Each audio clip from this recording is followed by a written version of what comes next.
25 जनवरी को कैसी रहेगी बाजार की चाल, लेकिन चलिए पहले जानते हैं कि आज यानी 24 जनवरी को कैसा किया बाजार ने प्रदर्शन।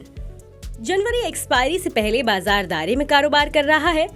24 जनवरी को सेंसेक्स 37 अंक चढ़कर 60,979 के स्तर पर बंद हुआ है। वहीं निफ्टी बिना बदलाव के 18,118 पर बंद हुआ है।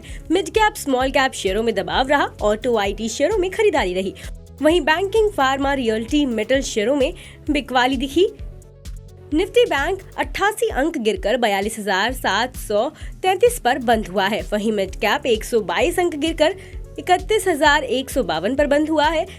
24 जनवरी को निफ्टी के 50 में से 31 शेयरों में गिरावट रही। वहीं सेंसेक्स के 30 में से 15 शेयरों में बढ़त रही।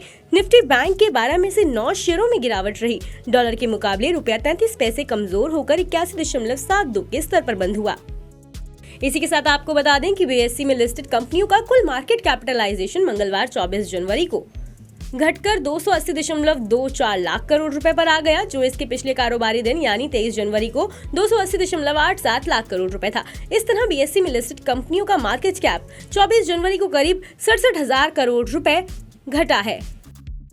25 जनवरी को कैसी रहेगी बाजार की चाल, इस पर जियोजीत फाइनेंशियल सर्विसेज के विनोद नायर का कहना है कि मजबूत ग्लोबल संकेतों के बीच ऑटो शेयरों में आई खरीदारी के साथ 24 जनवरी के कारोबार में बाजार में तेजी आती दिखी। हालांकि बैंकिंग शेयरों में आई बिकवाली के चलते कारोबार के अंत में बाजार सपाट बंद हुआ है। सेक्टर के बड़े नतीजों के आने के पहले 24 जनवरी को ऑटो शेयर फोकस में रहे। US इकोनॉमी की सॉफ्ट लैंडिंग के साथ अमेरिका में ब्याज दरों में हल्की बढ़त की उम्मीद ने ग्लोबल बाजारों का सेंटीमेंट सुधार दिया है। LKP सिक्योरिटीज के रूपक डे का कहना है कि 18,200 के आसपास निफ्टी में बियर हावी रहे। 24 जनवरी को निफ्टी पूरे दिन दबाव में रहा।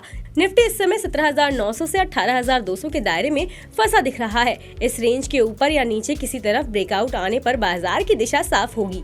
ऑप्शन डेटा इससे साफ होता है कि 18,200 CE स्ट्राइक पर अग्रेसिव राइटिंग देखने को मिली है। नीचे की तरफ 18,000 PE पर सपोर्ट दिख रहा है।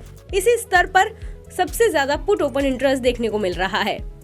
वहीं शेर खान के गौरव रत्न पारखी का कहना है कि 24 जनवरी को निफ्टी बढ़त के साथ खुला और इसने 18,184 का स्विंग हाई पार कर लिया, लेकिन ये ऊपरी स्तरों पर टिके रहने में कामयाब नहीं रहा। आवरली अपर बोलिंजर बैंड फ्लैट दिख रहा है। इससे ऊपरी स्तरों पर दबाव दिख रहा है। निफ्टी हमें फिर से एक संक्षिप्त कंसोलिडेशन मोड में कायम दिखा। निफ्टी अहम आवरली और डेली मूविंग एवरेज के करीब बेस बना रहा है। डेली चार्ट पर Nifty higher top higher bottom बना रहा है। अब आगे इसमें तेजी आने के संकेत दिख रहे हैं। शॉर्ट टर्म में निफ्टी हमें 18,260 से 18,300 की बाधा पार करते हुए 18,500 की तरफ जाता देख सकता है। वहीं नीचे की तरफ इसके लिए 18,000 के स्तर पर सपोर्ट दिख रहा है। LKP सिक्योरिटीज के कुणाल शाह का कहना है कि बैंक निफ्टी 24 जनवरी को 43,000 का रेजिस्टेंस पार करने में कामयाब नहीं रहा। वहीं कॉल साइड पर 24 जनवरी को सबसे ज्यादा ओपन इंटरेस्ट बनते दिखा है। बैंक निफ्टी के लिए नीचे की तरफ 42,500 पर सपोर्ट है। अगर ये सपोर्ट कायम नहीं रहता तो फिर इसमें और गिरावट देखने को मिल सकती है। बैंक निफ्टी 24 जनवरी को 42,500 से 43,000 के रेंज में घूमता रहा। इस रेंज के किसी भी तरफ आने वाला ब्रेकआउट बैंक निफ्टी की दिशा तय करेगा। बता दें कि मनी कंट्रोल पर दिए गए विचार एक्सपर्ट्स के अपने निजी विचार होते हैं। वेबसाइट या मैनेजमेंट इसके लिए उत्तरदायी नहीं है। यूजर्स को मनी कंट्रोल की सलाह है कि कोई भी निवेश निर्णय लेने से पहले सर्टिफाइड एक्सपर्ट की सलाह लें।